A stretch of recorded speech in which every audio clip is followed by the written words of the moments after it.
Greetings, everyone. Hello, how are you this afternoon or evening, or it might even be morning where you are? So, this is part two of drawing and sketching and snowy owl. And so, this morning I went over the biology of the owl and all the materials we're going to use. And so, I thought I would break this up into two parts and have this one be the drawing and painting. So I hope you had a chance to get ready. But even if you're not ready, you might want to just watch for fun and then you'll see some of my techniques. And yeah, so we're going to get started. I see a couple people here. And yeah, so I did two different versions.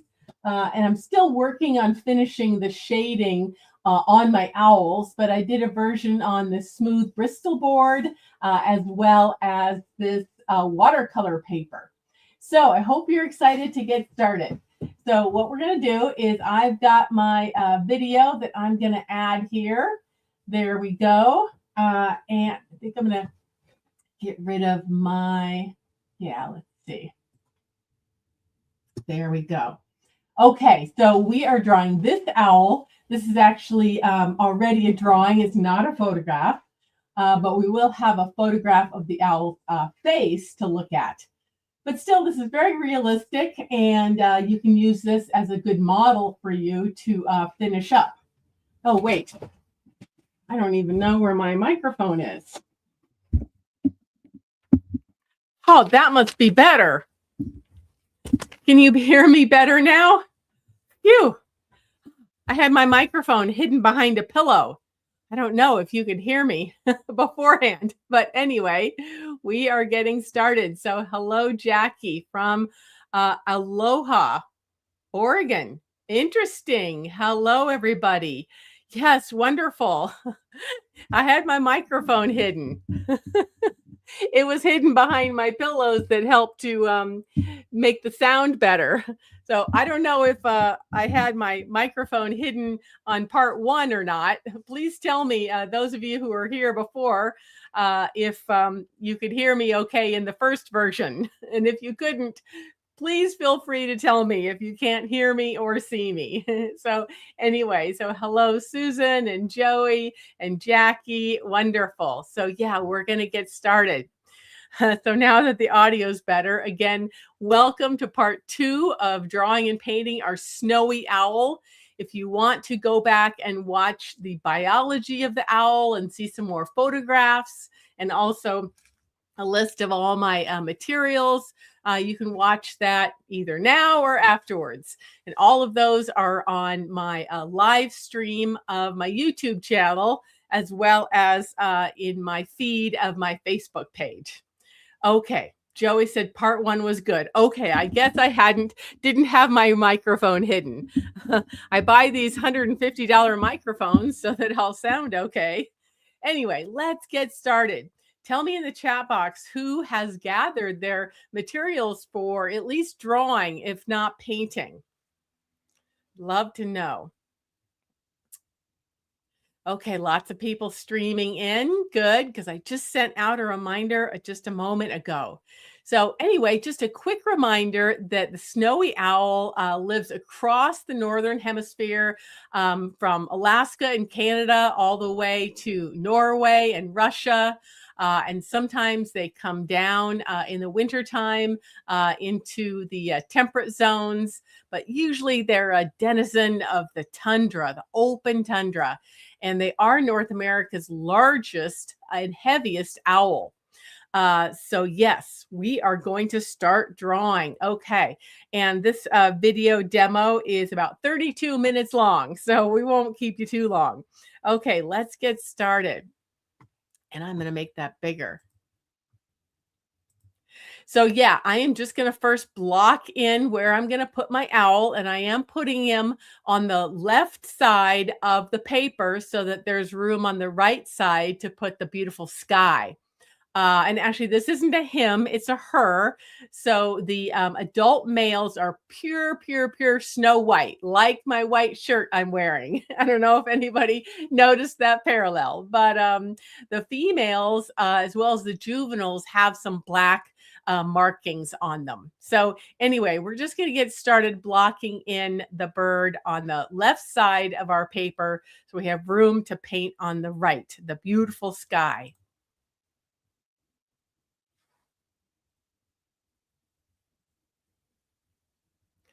There we go. Sorry, my mouse was in the way. So I was just making just some very, very light marks.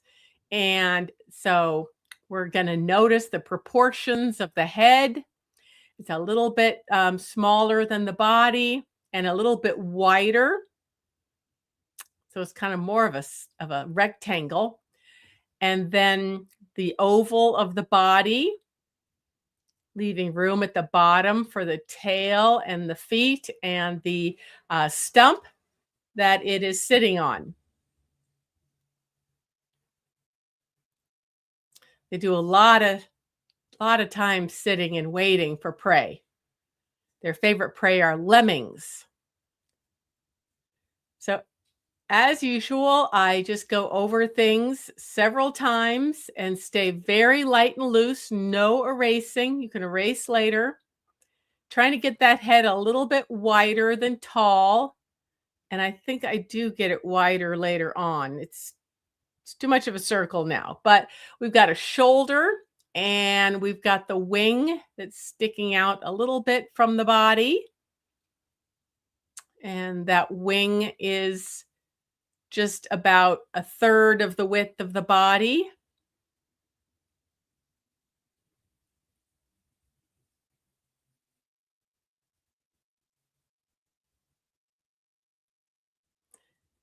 And I am looking back and forth at my reference photo as much as my paper so that I'm sure to try to be accurate.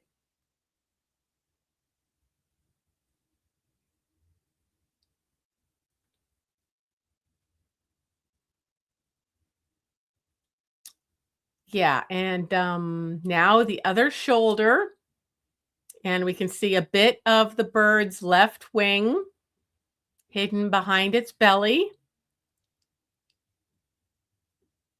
And just kind of noticing the head is about half the width of the whole body.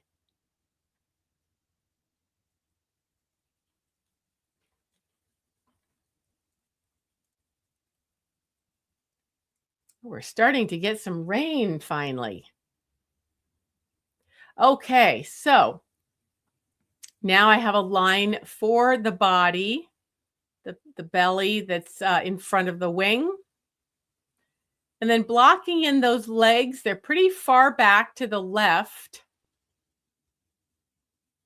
And we see just a hint of the bird's left leg.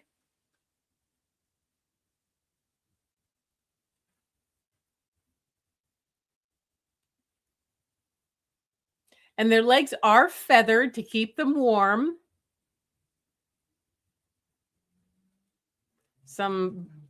Lots of birds don't have feathers, but many hawks and owls and eagles have feathers on their legs all the way down to the toes.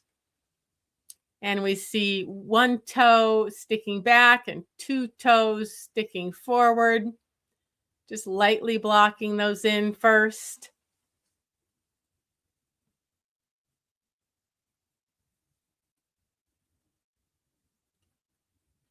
And then the stump.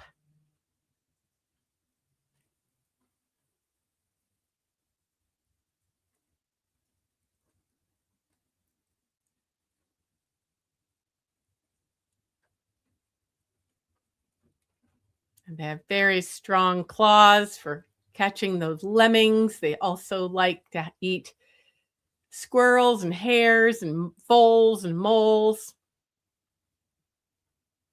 And sometimes fish and birds. And you'll see that leg comes up into the belly a bit. And then you'll notice the tail is pretty short and blocky.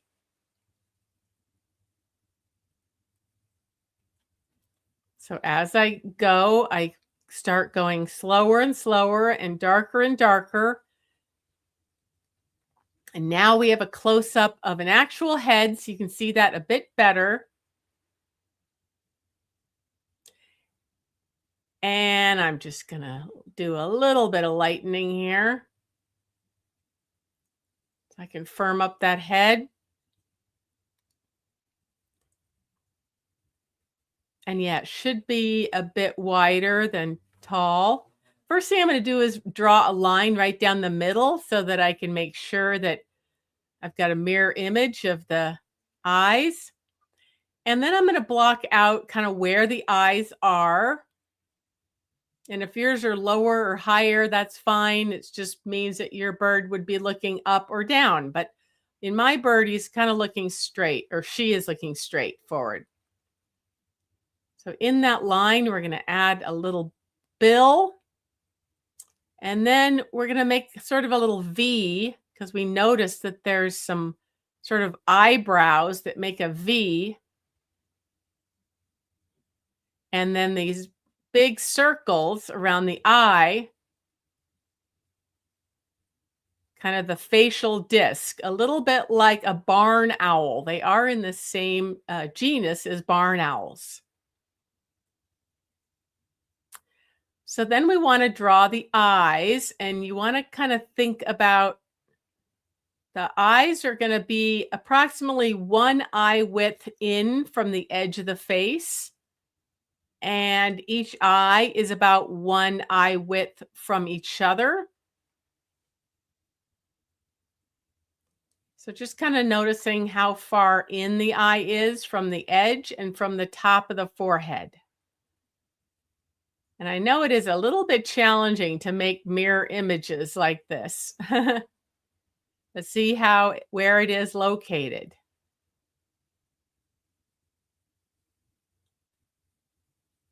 And that the inner corner is lower than the outer corner. And there's a big pupil, makes them look really serious. And then I'm going to erase some of those try lines. How we doing so far? So now that we've got that head, I'm going to just firm up again, continuing to look at our proportions. I think my bird is a little bit skinnier than the bird in the drawing. That's okay. Every bird's different. Maybe my bird's on a diet. Maybe it ate too much at Thanksgiving. And I think I'm going to make that wing a little narrower than I had blocked it in before. It's a pretty straight line there. It arches down in front of, sitting on top of the tail.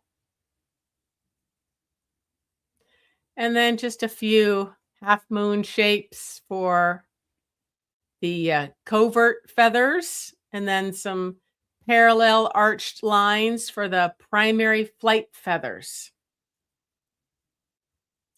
And then the tail, we're actually looking at the underside of the tail. And we see a few of those tail feathers. They don't have to be perfect. A bird can always be moving around their feathers. And then some lines for the belly and front of the tail.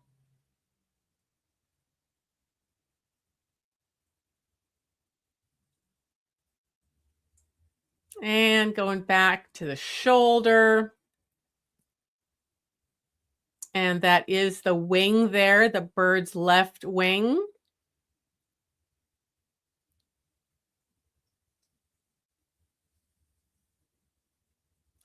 And just cleaning up a little bit of these lines.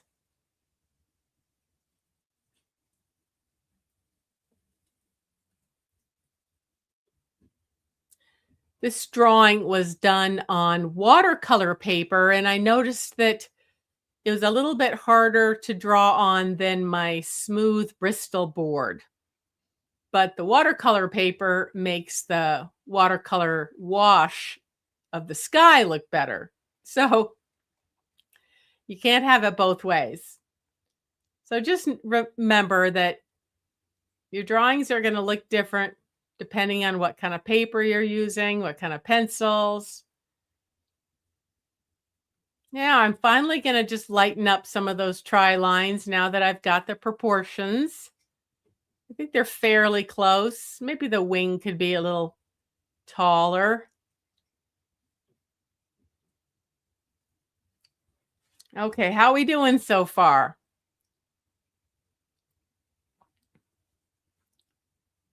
Tell me in the chat box how you're doing. We're close enough. Now what I want to do is move on to the watercolor. And then once the watercolor background is down, it'll be easier to finish the bird kind of in the right amount, because a white bird on a white background, it's a little bit harder to shade it correctly until you have the colors of the watercolors. But oh yeah, so I am adding just a few more details, just a little bit of shading and some of the barring. But you'll definitely want to go back after you've done your watercolor background to make the bird fit in more. So I'm shading around its facial disc.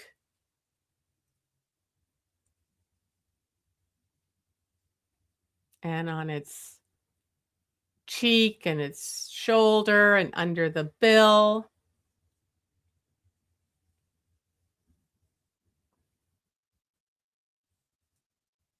I chose a drawing as well instead of a photograph, just because it is really easy to see the shadowing, because it is a pretty challenging subject and I don't completely finish it for you. So you can take a screenshot of this and finish it later.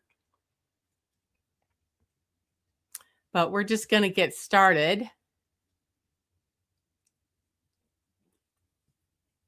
And then after we finish that deep watercolor sky and snow, we'll finish our shadowing.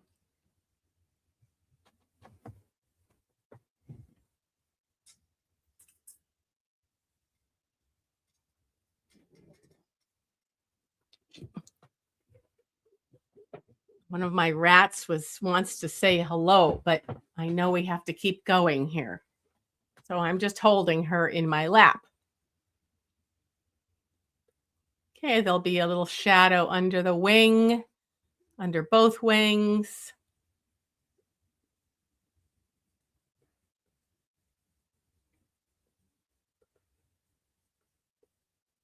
And yeah, I'm realizing that it's going on kind of blotchy because, again, this is watercolor paper. So you could also decide to just watercolor your bird if you want.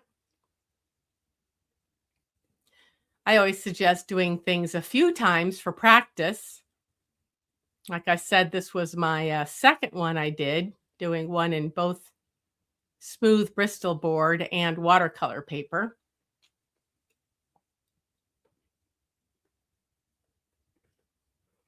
And that wing isn't flat, it's an arc a bit, so there's a little bit of shadow on the edges.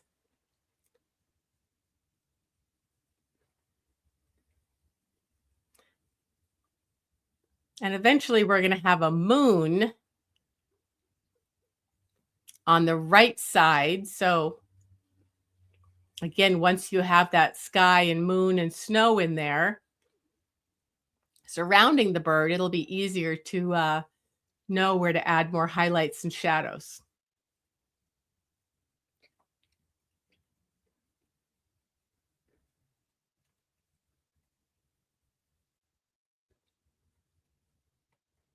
So I'm just looking around, thinking about what to add. Going to add some of that barring, and you can just put it anywhere you want. Every bird is different. Again, the males are completely snow white, the adult males, but the juveniles and the females have these dots. One moment.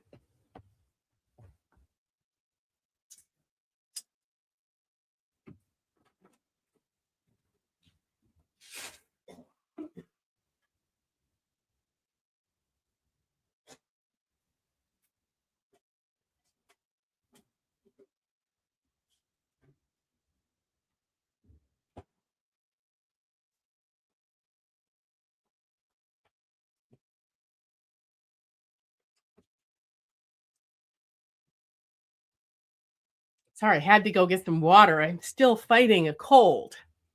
Okay, so anyway, that's just the beginning of the shadowing.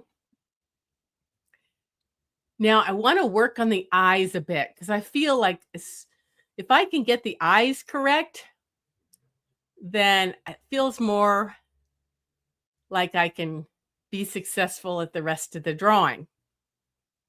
So they do have a black line around their eyes, and it's a little bit thicker on the bottom. And I'm using an ink pen and I'm leaving a highlight.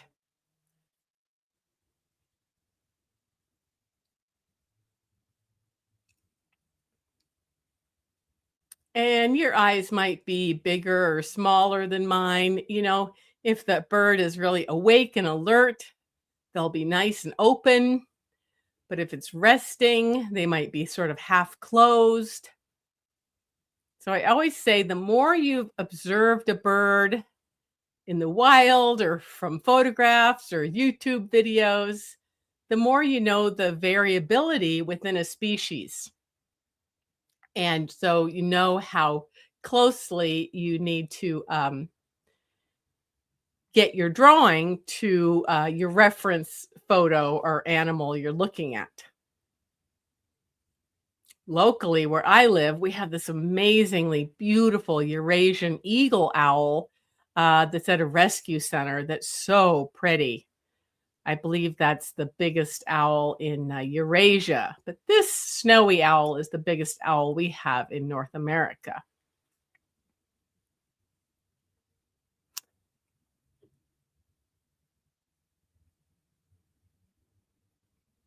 So this shadowing part takes a long time, so we're just going to get started.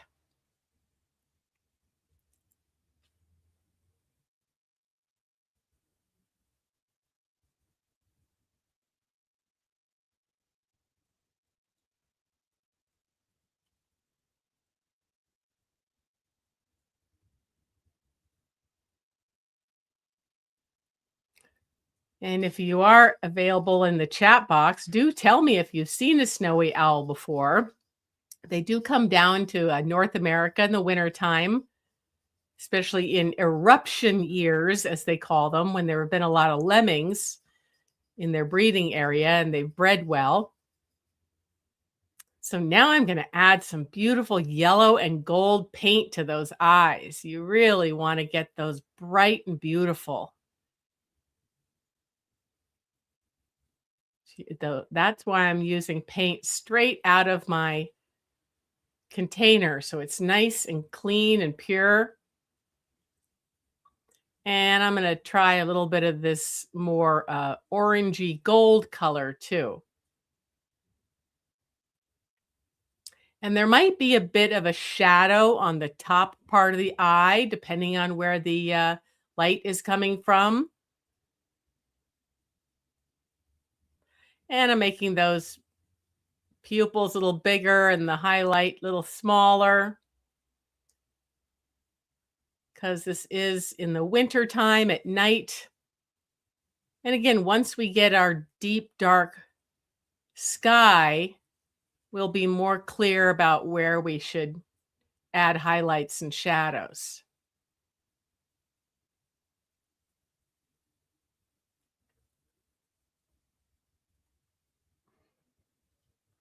Okay, so now we'll go back to the painting. Well, you can go back to the sketching that is later, but I'm going to go on to the watercolor part, which is always fun to watch, whether you're following along or not.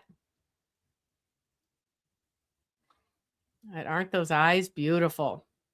So I've already squeezed out some colors, mainly just different blues. I'm using some different teal and ultramarine and dark gray and a purple.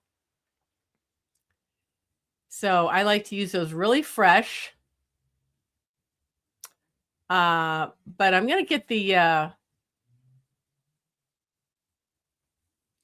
stump first. And I'm going to be shading it more on the left side than the right since the moon is going to be on the left. And again, just getting the first beginnings and a little shadow under that foot. This is a big, heavy bird, and the bird's body is going to be casting some shadow between those toes as well.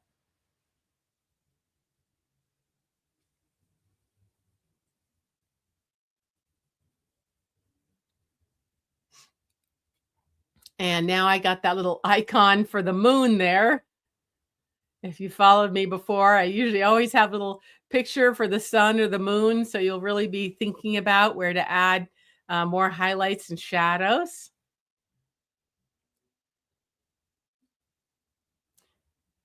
So now comes the fun part. I'm going to wet the paper, and you see how my paper is taped down. So I don't always tape down my paper, but if I'm going to do a full background, especially this kind of wet and wet technique, I'll definitely want to tape it down. And I'm working pretty quickly, but trying to be careful around the edge of the owl. But I'm going to put wet and wet blues and purples and such. So I'm going to wet it first to help the colors blend softly. And ideally, I would have a brush even larger than this. I don't have one handy, but I suggest when you're doing this wet and wet technique, just to try to use the very largest brush you can so it doesn't look streaky. And we're just going to do a really moody, dark bluish, purplish sky. And it doesn't have to be that realistic. There could even be some sort of Northern Lights colors in the background, because that's where these guys live, in the far north. And I squeezed out some fresh paint so it'll be nice and saturated. And I'm just not thinking about this too much. I'm just gonna dip some colors. And then I forgot I want to make a little line for the snow. So I do want to have the ground. So I'm going to try to avoid that.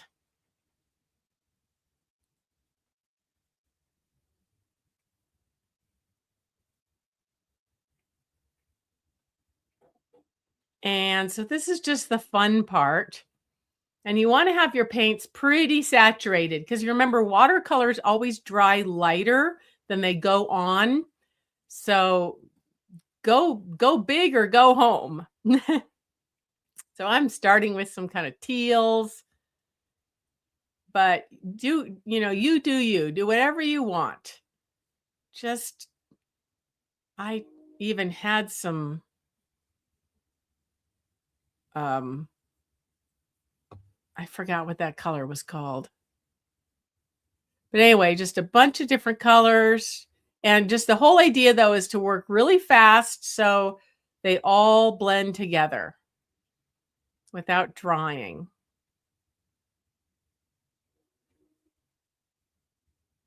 And I'm just dipping them in, not being fussy, because I'm going to do a few layers.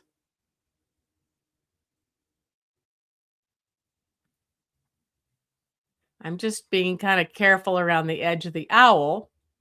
And I am trying to be darker at the base and having the top of the sky a bit lighter.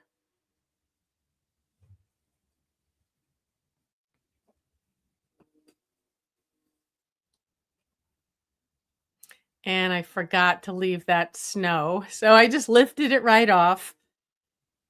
And most watercolors will pretty much lift off if you remove them right away. But that's just a good thing to know about your watercolors when you're playing with them and experimenting with them, that some watercolors are really transparent and lifting. Some are sedimentary, some are staining. And so that just takes, lots of experimenting and playing around with swatches.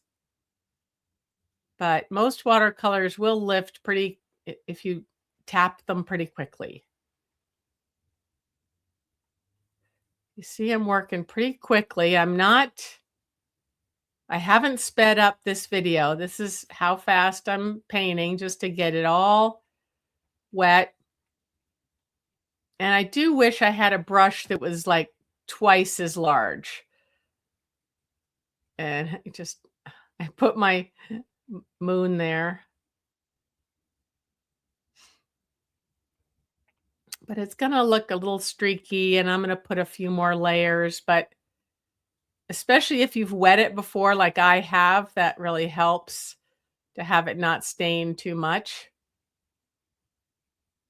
But there's no right or wrong way to do this. And I did have a reference photo in this morning's video, but there's lots of pictures of moody, wintry night skies that you could use. You also could have just done one color and had it a gradation from light at the top to darker at the bottom, if you would have mixed up enough paint in the beginning. Now I'm trying to go along the edge of where the skyline would be in the snow. And again, just dipping some colors in.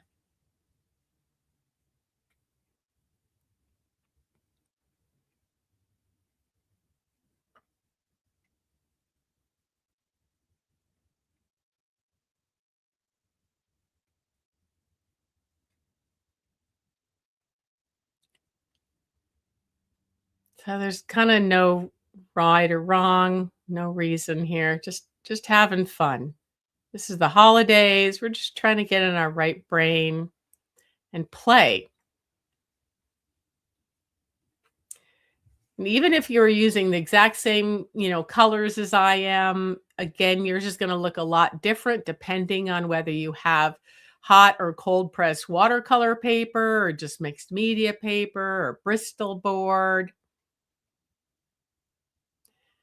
And also the brands of paints and whether you're using them straight from the tube or from a palette that's already been squeezed out.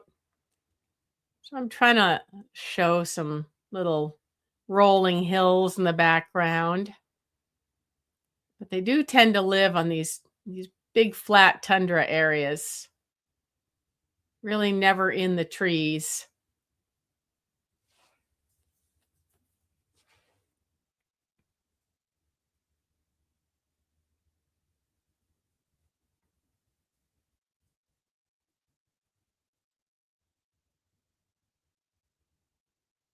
And I'm trying to just soften that edge of the skyline there.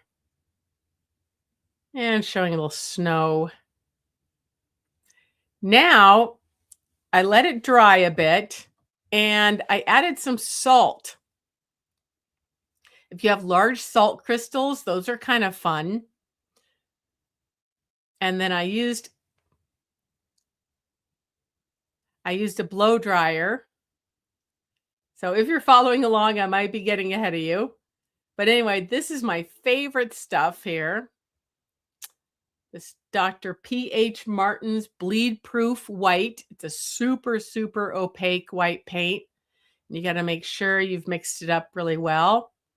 But I don't want to get my owl having snowflakes on him, at least maybe not yet. I might want to finish the shading. So I just have an extra piece of paper there. I'm dipping this fan brush in, or you could use an old toothbrush, and I'm tapping it on to add some fun snowflakes.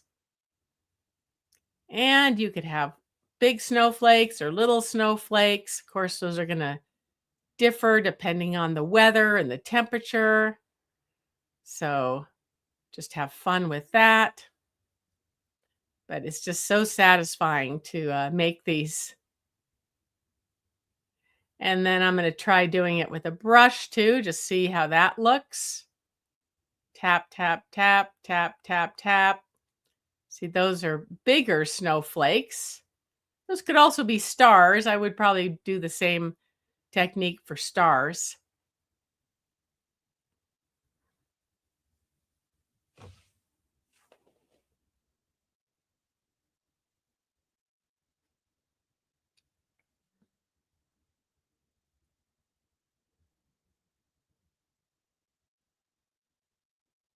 We haven't had any snow here yet in Oregon at my elevation in Bend here. We're at 3,500 feet. I can't wait for some snow.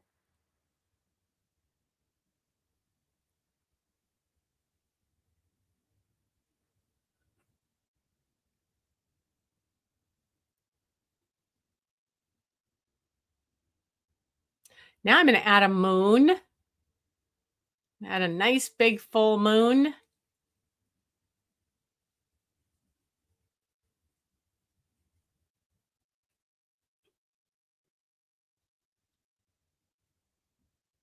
And as the moon goes higher and higher in the sky, it looks like relatively smaller. So I just made mine kind of medium. Oops, I made a mess. So I'm just having fun making it a little bit bigger. Happy accidents, as Bob Ross would have said, just make it work.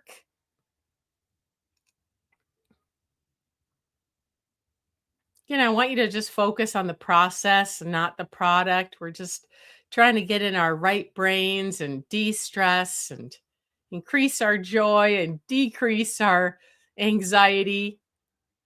I'm going to add a little bit of a man in the moon here with a little brown gray paint. Oops, and there. Let's see, where am I? There we go. So, yeah, once you get all of your background in, then it'll be a lot easier for you to match the owl to the background. So, I had just gotten started. I didn't get as far as I had wanted to. And also, I think I didn't go any farther with that one because I really didn't like the pencil on the watercolor paper as much as I liked it on this Bristol board paper, which was much smoother and the pencil goes on smoother. So I would have preferred that. So, how are you doing? Tell me in the chat box. I know YouTubers, I think, can chat, and I don't think Facebook chat is working, but I can feel you here if you're on Facebook. So, tell me how you're doing. Now, remember, if you missed the first episode where I went over the biology and anatomy and some basic sketching tips, that was part 1. And I did that this morning at noon. And that's on, lower down on the page on Facebook or farther to the left on YouTube. And you can watch all my live streams on YouTube as well as Facebook for this whole 12 days. Again, this is the 3rd day of my special free fun series called the 12 Days of Draw Paintmas. And so I hope you're having fun. The first day 1 was poinsettias and day 2 was 2 turtle doves. And tomorrow, I think, are hollies we're going to draw and paint. And if you really love birds, you might enjoy joining my Nature Notebook Club, which I've been mentioning a few times lately. And in that club, one of the bonuses for the first 100 members is my coloring book. And this is a great gift you could give to people for Christmas, especially if they're far away or if you don't have time to send something. If you join the Nature Notebook Club, you get to download this PDF of this book that I illustrated that has both the color versions and then the black and white to fill in on your own. And I can put that in the chat box. The link to that, it's christineelder.com/membership. And it's a wonderful program. We've got 70 members now, so we only have spots for 30 more people that get some of those founding member bonuses, including that bird book, as well as a one-on-one coaching call with me. And I have another special offer for those of you who are here. Here's another drawing I did. This is the endemic Cuban pygmy owl, and this is in my book called The Endemic Birds of the West Indies. And this is many of the birds that only live in the Caribbean. And I illustrated this book, and there's one owl in it, but there's a lot of other cool birds, even if you've never planning to go to the Caribbean. There's really beautiful all kinds of things like the trogon and various hummingbirds and waterfowl and raptors. And if you join and mention this offer, I've got 5 spots for people to join the Nature Notebook Club, where I will actually send you, if you live in the contiguous United States, I will send you this copy of my book. See, there's my bio on the back. So I will send you a hard copy of this book signed. I will sign it for you in the front cover. And that could be a really fun gift that you could give somebody for Christmas or keep it. So that's just my offer for the next 5 people that join the Nature Notebook Club. And so again, that's my program. It's just a monthly membership. So there's no long-term commitment, and you can check it out for a few weeks. And if you aren't satisfied, I'll even give you your first month's back. But this next month, we're doing something really special, January 2026. I like to have a special theme every month. And I've been thinking about how I could honor the life of Jane Goodall, since she was such a big influence on me. And so in January, exclusively inside the Nature Notebook Club, not on YouTube or Facebook, I'm going to have various prompts for your nature journal on related to Jane Goodall's life. And it's called the Live Like Jane or Be Like Jane Nature Journaling Challenge. So that's something exclusively fun we're doing inside there. So anyway, the membership is only $29 a month, but I also have another fun idea. I thought that if people complete all 12 days of my 12 days of Draw Paintmas, and they submit those sketches to me as JPEGs in an email, then I will give you the founding members discounted price of just $22 a month, which you get to keep for as long as you're a member. So, you know, prices are going up so much that this is the best deal on the internet. In fact, yesterday I bought this special masking tape, which you can use to tape down your paintings and not have them rip the paper. This was alone $11. So for just the price of 2 masking tapes, you could get membership in the Nature Notebook Club. So anyway, prices are going through the roof, I know. And so if you have any budget for entertainment or health and wellness in your budget for the month, this is a really great deal. And I have so much fun inside the program, and all my students do too. It's a wonderful community. Well, I'm going to get going because this is the second time I've been live. And for some of you, it's the second time you're here as well. So I hope you keep working on your owl. And I'd love to see it when you're done. And I'd love to see your backgrounds too. I'm sure your backgrounds are going to be really different than mine. And also, once you finish shadowing your owl to kind of match the intensity of the background and make him look like he's an owl at night instead of during the day, I'd love to see those. So you guys pretty much all know how to get a hold of me. Most of you are on my email list, and that's why you're here. Though you can just message me on Facebook or Instagram as well. I'd love to hear from you.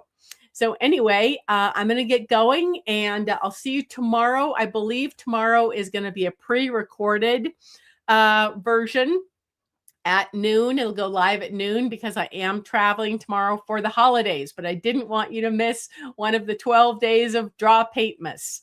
So put it on your calendar to catch us live. And again, if you want to watch part 1, where you learn more about the biology of the I was going to call him the snowshoe hare. We're doing the snowshoe hare later. The snowy owl.